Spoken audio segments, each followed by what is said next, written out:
তোমার ডায়েরির খেলা শেষ কাকিয়া। আমাকে দীপ ভাই সব কিছু খুলে বলেছে।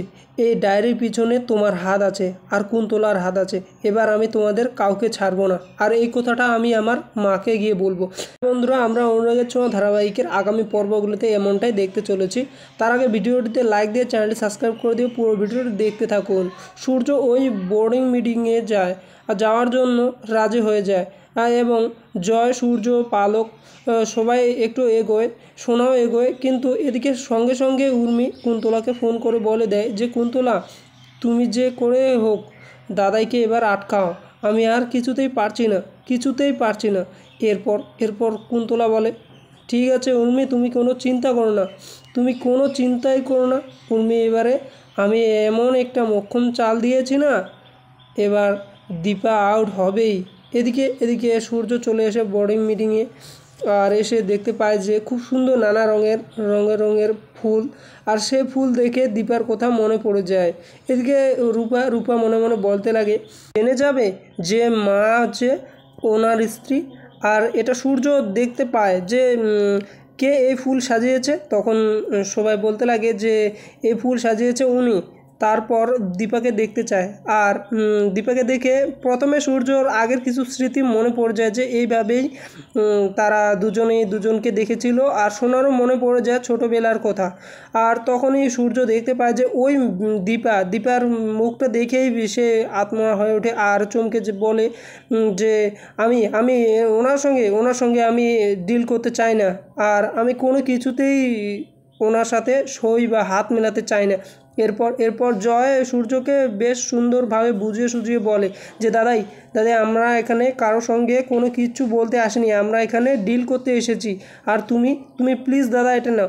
পালকও বলে, হ্যাঁ ভাই প্লিজ, তুমি আমাদের একটু পরিবারের দিকে একটু খেয়াল দেখো আমাদের পরিবারটা ভেসে যেতে চলেছে। তুমি যদি এবারে না করে দাও তাহলে কিন্তু ভেসে যাবে। তখন দীপা বলে, দেখুন ওনার মনের অবস্থাটা দেখুন, এই অবস্থাতে আপনারা দেবেন ওনাকে কি ডিল করতে। দীপা মনে মনে এদিকে বলতে লাগে, আমি আপনাকে অপমান করতে চাইনি ডাক্তারবাবু, আপনাকে কাছে পাওয়ার জন্য আমাকে যা করার সব কিছু আমি করতে রাজি আছি, কিন্তু আপনি প্লিজ আমাকে ক্ষমা করে দেবেন। দেখে রেখো ঠাকুর, আমার কোনো যেন কিছুতে বাধা না আসে, আমাকে ক্ষমা করে দিও ভগবান।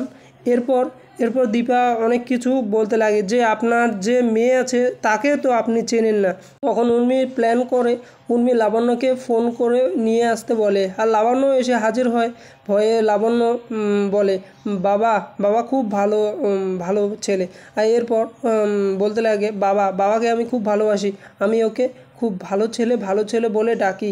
অন্যদিকে কুন্তলা, রুডি আর একজন লোক প্ল্যান করে যে এবার সেনগুপ্ত পরিবারটাকে পথে বসাবে, ভিখিরি করে ছাড়বে। এই প্ল্যান ঠিক করে যে কুন্তলা এবার উর্মিকে দিয়ে সেই সেনগুপ্ত পরিবারকে শেষ করবে, ধ্বংস করে দেবে। এরপর এদিকে সূর্য কিছুতেই কারো কোনো কথা শুনতে বাধ্য নয়। ও দীপার সাথে ডিল করবে না বলেই ঠিক করে। এরপর উর্মি ঠিক করে লাবণ্যকে আবার ওই অনাথ আশ্রমে পাঠাবে, আর কিন্তু লাবণ্য কিছুতেই যেতে চায় না। একটু পরে দীপা ওখানে পুলিশ নিয়ে চলে আসে এবং লাবণ্যকে অনাথ আশ্রমে যাওয়ার পথ থেকে আটকে দেয়, এবং এরপর লাবণ্যকে বাড়ি নিয়ে যায়। দীপা মনে মনে বলে, আমি এবার ঠিক রাস্তায় চলেছি ঠাকুর, তুমি আমাকে একটু দেখো। জয় দীপাকে বলে, থ্যাংক ইউ সো মাচ বৌদিদি। এরপর সূর্য ভাবতে থাকে যে পুলিশ যেগুলো বললো, পুলিশ অফিসার যেগুলো বললো সেগুলো সব সত্যি।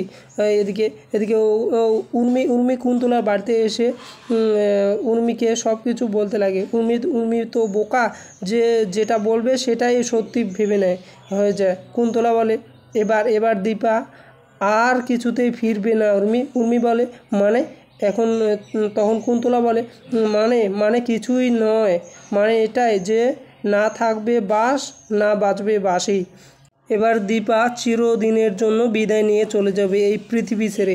এটা শুনেই উর্মি তো ভয় পেয়ে যায়, আর উর্মি মনে মনে বলতে লাগে, এবার কি করবে কুন্তলা, আমিও জানি না, আমার তো খুব মনে মনে খুব ভয় পাচ্ছে।